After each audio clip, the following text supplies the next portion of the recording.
Ang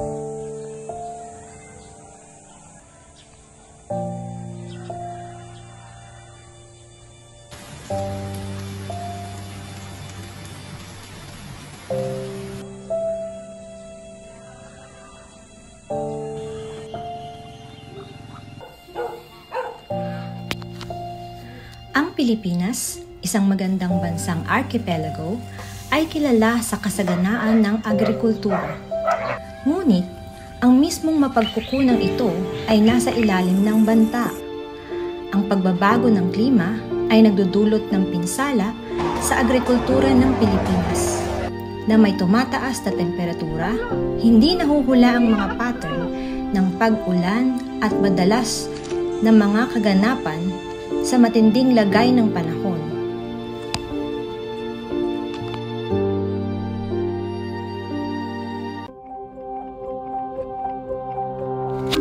Tignan natin ang mga potensyal na solusyon mula sa mga makabagong pamamaraan ng pagsasaka hanggang sa mga diskarte sa adaptasyon na nakabatay sa komunidad.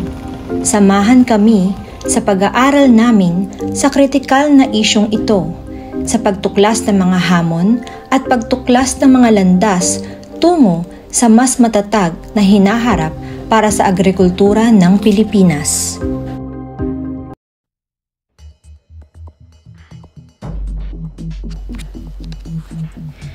Habang tinutuklasan natin ang mga hamon at epekto ng pagbabago ng klima para sa mga magsasaka, narito ang aming panayam kay Mr. Lot Laksamana. Si Lot ay mag-aaral ng Bulacan Agricultural State College sa kursong Bachelor of Science in Agriculture, Major in Animal Science. Marami siyang karanasan sa pagtatanim dahil ito ang hanap buhay ng kanilang pamilya. Paano nakakaapekto ang pagbabago ng klima sa iyong tradisyonal na panahon ng pagtatanim at pag-aani? Nakakaapekto siya lalo sa pag-ani, lalo sa ani. Pagka sobrang init, then yung ani bumababa siya. Tapos yung paglaki ng palay, nahirapan din siya sa sobrang init. Yan. So it means malaking factor talaga. Malaking factor lalo pag mainit. Klima, tulad ngayon. Sobrang init. Napansin mo ba ang pagtaas ng mga kaganapan sa matinding lagay ng panahon tulad ng tagtuyot o basa yung sakit? Napansin ko. Lalo, meron kami tinatawag na sa palay na pag sumobra sa ulan, may tawag kaming nasasamid yung palay. Yung baga nahirapan yung paglaki ng palay.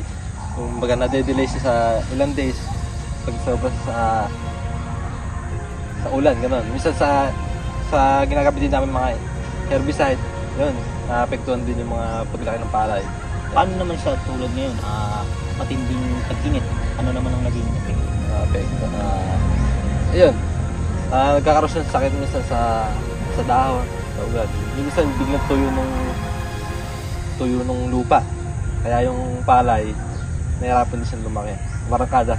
Natawag namin marangkada. Nahirapan siyang umarangkada. Paano naapektuhan ng pagtaas ng temperatura ang mga pananim na iyong itinatanim o ang mga alagang hayop na iyong naalaga? Yun nga, sabi ko nga na number 1 talagang naapektuhan yung ani. Yung kita namin mga nagsasaka, bumababa lalo pag mainit. Siyempre yung palay, sobrang init. Kahit na kami mga farmer, pag lumusok sa bukid, nahirapan din kami. Yung palay, parehas na kami nahirapan. Talaga ngayon, no? Kaya malaking epekto yung El Nino eh. Sobrang init dahil sa aming nagsasaka. Kailangan mo bang magpatibay ng mga bagong kasanayan sa pagsasaka upang umangkop sa nagbabagong klima? Oo, number 1. Kailangan talagang, halimbawa sa variety ng palay, kailangan meron silang, yung variety ng palay, meron silang pang sobrang init, meron siyang variety na malakas sa ulan, sa tubig. Ganun, number 1 na thing na kailangan pagbabago ng technology, ganun. Kailangan talaga ng mga innovation sa tinatawag nila. Ano ang iyong pinakamalaking alalahanin tungkol sa pangmatagalang epekto ng global warming sa iyong sakahan at kabuhayan? Number 1 dyan, yung gas sa palay. Tapos yung presyo ng product namin. Eh siyempre kami, malaking gastos naman, and then may na lang, konti lang yung kita namin. Malaking gastos pero konti din kita namin. Lalo pagka dumating yung point na dumating yung panahon ng tagulan, yung tipong palay namin nababaha, wipe out, wala kami kinikita, gano'n. Lugi, nagalan lugi. Okay na yan. Thank you, sir. Upang magbigay ng kaunting liwanag tungkol dito, in-interview namin ang isa sa dalubhasa sa larangan ng agrikultura ng Bulacan Agricultural State College na si Mr. James Leche. Isa siyang licensed agriculturist at mahusay na guro. When you hear the word climate change, what is the first thing or word that comes on your mind po? So, from the word climate change, it's a general increase in the temperature, in the global temperature. So, unang-una kong nag-iisip, syempre, pagtaas ng temperatura, magbabago ng klima, yun. So, question number 2 po. How would you compare the climate in the past and in the present po? Okay, so dati kasi, parang in terms of temperature, for the last 5 years is medyo malamig pa. So, siguro, hindi wala akong hawak na data na sorry. Siguro mga 30 o 36 yung heat index 5 years ago. Pero ngayon ay grabe na. So maabot na lang nasa 40 to 50. So kung i-compare natin, ganun siya. At saka yung sa pattern ng rainfall.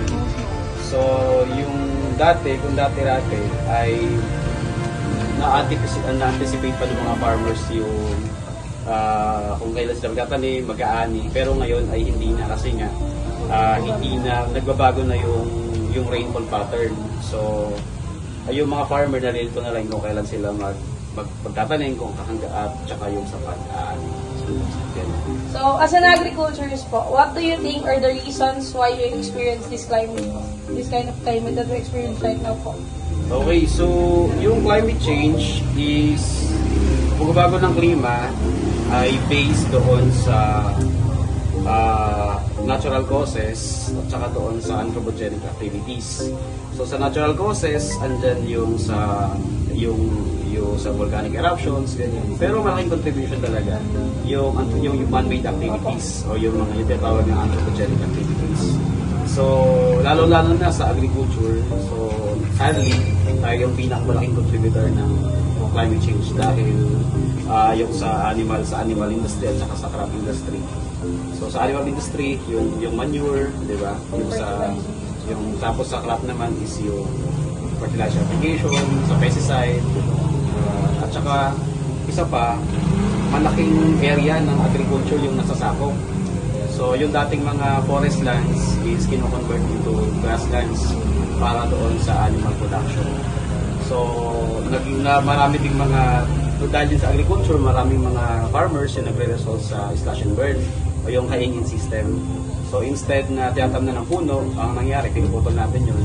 And then, so nababawasan yung mga puno doon sa paligid. So, sa mga sinabi niyo po, sa hinihingi po, what are the possible solutions that you think that would help to lessen the bad impact of climate change to agriculture po? Marami naman tayo mga idle areas. So i-utilize natin siya kung hanggang maaari.